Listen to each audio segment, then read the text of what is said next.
So how is Philadelphia weather treating you these days? So so I'm in Richmond, Virginia.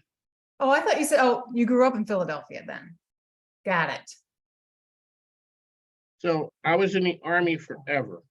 So on the mic with Mike King here, part of the Mike King Biz Media Network. We are part of ESPN Richmond 106.1. That's where you find us daily from 5 to 7 a.m. What we do is we showcase business in a different way. We talk to folks who understand business helps society be better. We got the one and only Jody Lamb. Welcome to the program, ma'am. Thank you so much. Thank you so much, Mike. Alrighty, that's Good a whole bunch of morning. M's there. Alrighty, so tell us who you are and what you do. Absolutely. My name's Jody Lamb. I am a structured settlement consultant with Arcadia Settlements Group. I help people who are negotiating and settling their personal injury cases to maximize those monies with income tax-free future payments to meet future needs, take care of medicals, replace income, and just have a unique investment vehicle that doesn't exist in traditional retail products. It's not the same as we are not going to name someone else who's out there singing a jingle. That we are not going to, correct. We are not naming that. But the idea of there is a better way to just how people think about getting lump sums of money. One of the things when people get lump sums of money, sometimes you tend to do, I'm not going to say everybody, but you don't do the best thing when you get lump sums of money, because a lot of times people never had a chunk of change like that. You're absolutely right. I mean, you think of the professional athletes who come into signing bonuses, multi-million-dollar contracts. What are the statistics of those that end up with bankruptcy or have nothing to show for it by the end of their career is very similar to the stories that you even see on the lottery winnings. You don't hear a lot of great lottery stories that end favorably. You usually hear the ones that how the money ruined their life. Most people are not skilled or educated in helping manage money, preserve money, grow money, let alone, especially for those who are in incapacitated states with personal injuries or dealing with complicated injuries that definitely add challenges to the preservation of that money. So whether you're a professional athlete or a lottery winner or a personal injury victim, managing that money, preserving it for years to come is a challenge, especially if you don't have the practice before you get the money in hand. That is true, because whether you're an athlete, whether you were injured, you know that on September 1st or at a date, your life is going to change. You went from, I don't know, 3 figures in your bank account, whatever, to a whole bunch of zeros, and life changed for you. So the question is, you need to be aligned with somebody who knows what they're doing, because you can blow through money at $500,000, $10,000 a pop, and next thing you know, you're setting a bad trend for yourself. You're right.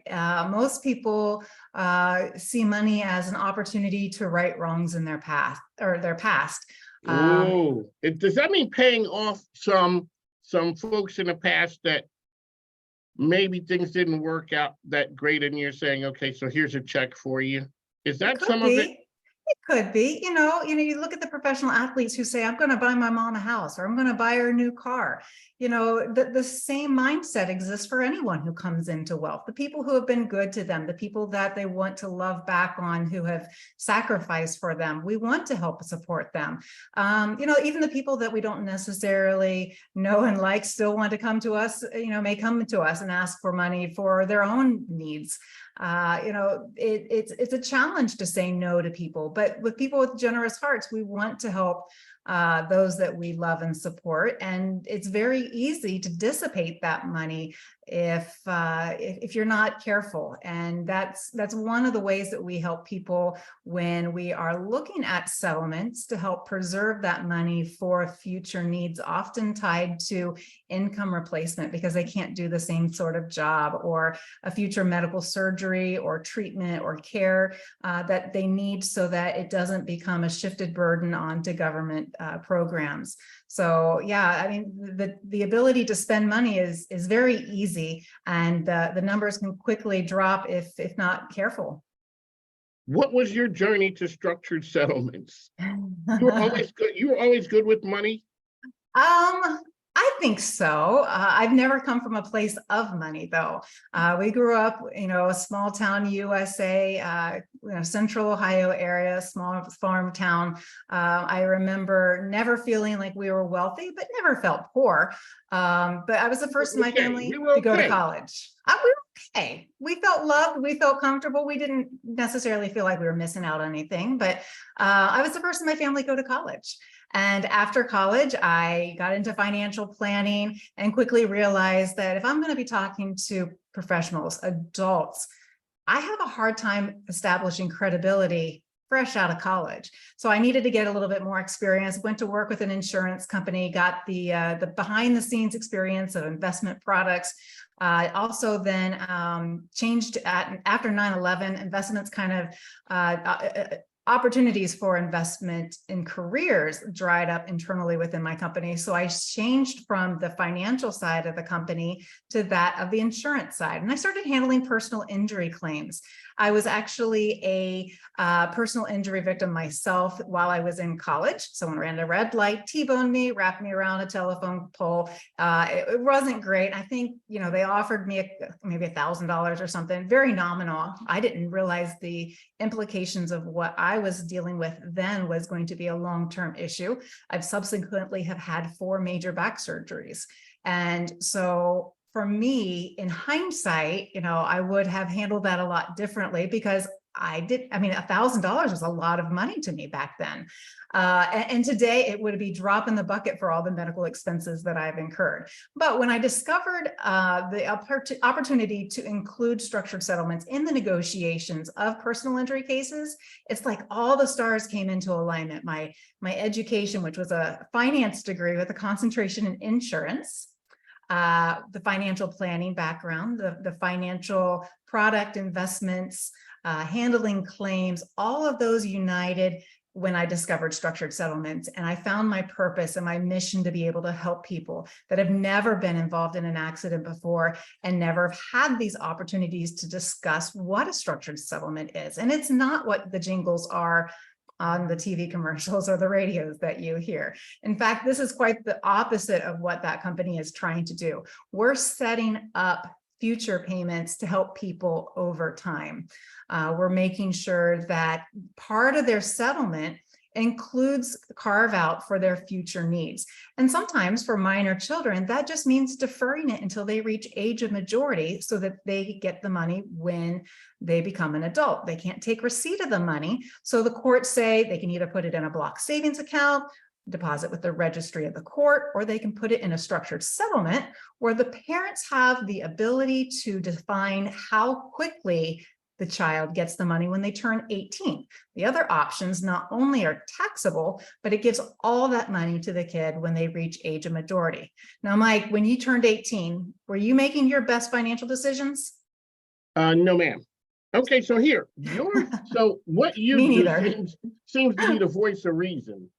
The name that we are not going to name says, give me my money right now.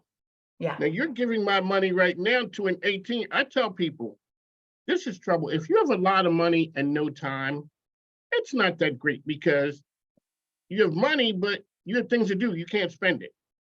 If you have money, if you have no time and money, well, if you have time and no money, the problem happens when you have time and money. And a whole bunch of things can happen, and most of them are not good. And so very quickly. So all of a sudden, I'm 18, and I get a ton of money.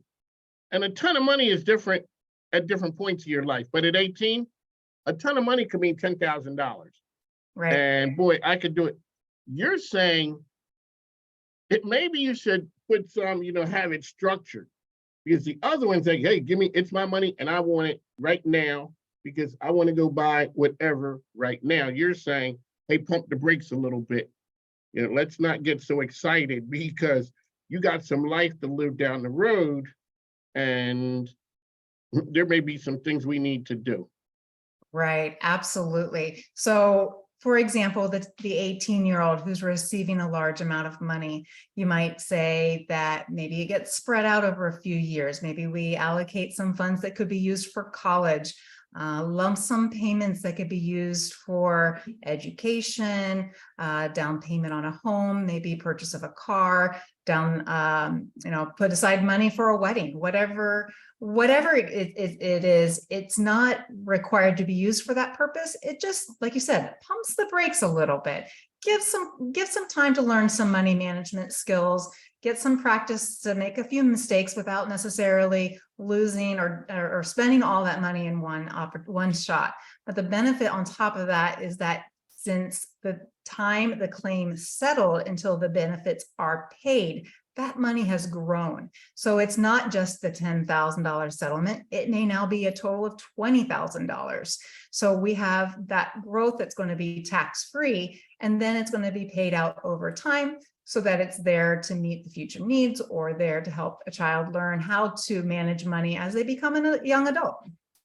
One of my Jody Lamb is here with us. How can people find out information about you, ma'am? Well, I'm on LinkedIn, Jody Lamb, and then you can always give me a call or email. My contact information's there. Shout out to Mike over at the Hounds of Business and his crew. They do some amazing work. So, man, when people show up at your door, what is like the big misconception that you see on a regular basis? You know this question is coming. It's just a matter of whether it happens on Tuesday or Thursday, but you know the question is coming. What is that?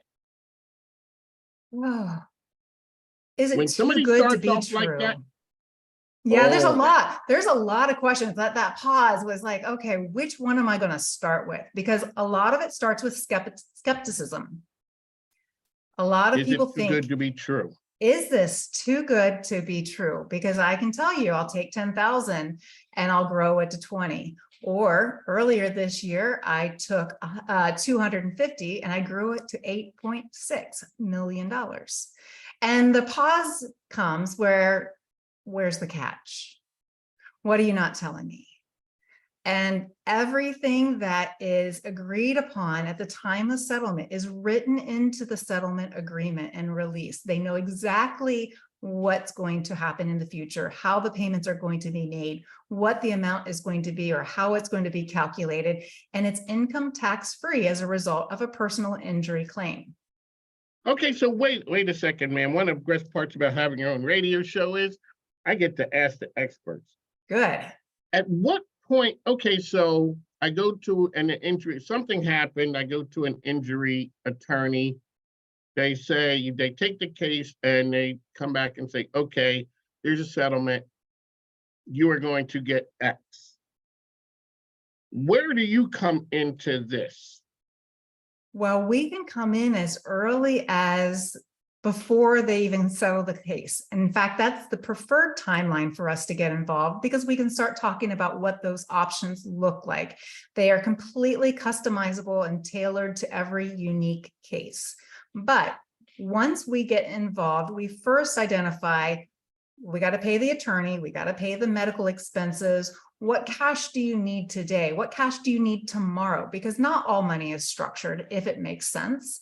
And then after we've taken care of the immediate needs and we have money to invest or we have money left over, what are your future needs and how can we help you meet that? Once those needs are taken care of, what are your dreams? What are your wishes? What are your goals for this money? How do you see this money helping you in the future? And some people, it's deferral to retirement. They may not have the ability to save for retirement. So they want to put money aside for when they reach 65, or even just to defer their Social Security benefits so they can maximize their retirement income. For others, it might be saving for their children's college tuition or annual payments for college, or I'm sorry, for vacation, or for holiday spending. The opportunities are endless. We can make payments monthly, quarterly, semi-annually, guaranteed for life.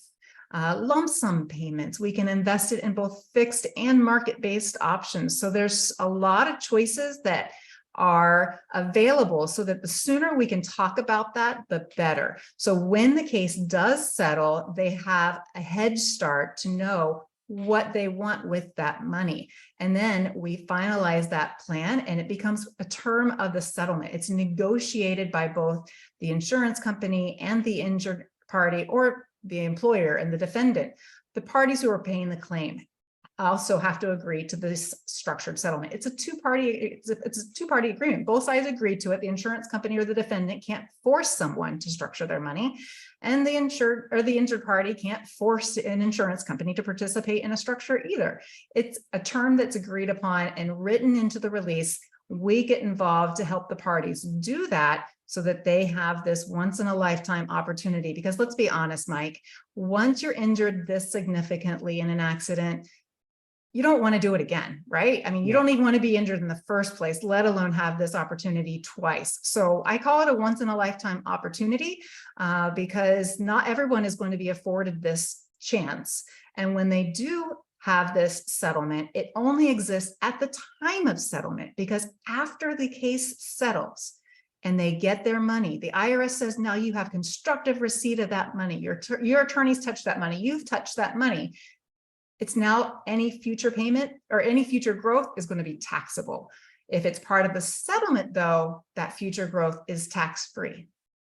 So one of my king here, Jody Lamb, is with us. So what's the benefit for the employer person, the person paying out the money? I see what the benefit is for the person, because what happens is you've waited and you waited and you waited, and all of a sudden on a random Wednesday, lawyer hands you a check for $500,000. If you're not right, you're going to have a couple big weeks of things that you had always wanted. That's on the benefit to the person receiving the money.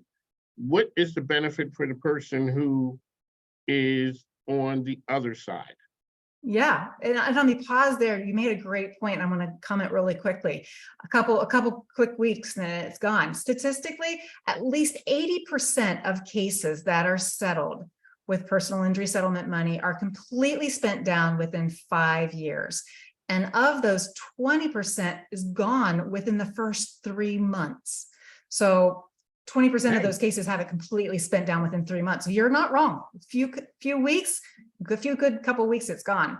The benefit for an employer or a defendant or an insurance company is that it gives them a facilitated needs-based negotiation tool. They know that someone's going to need a surgery. They know that someone can't return back to work.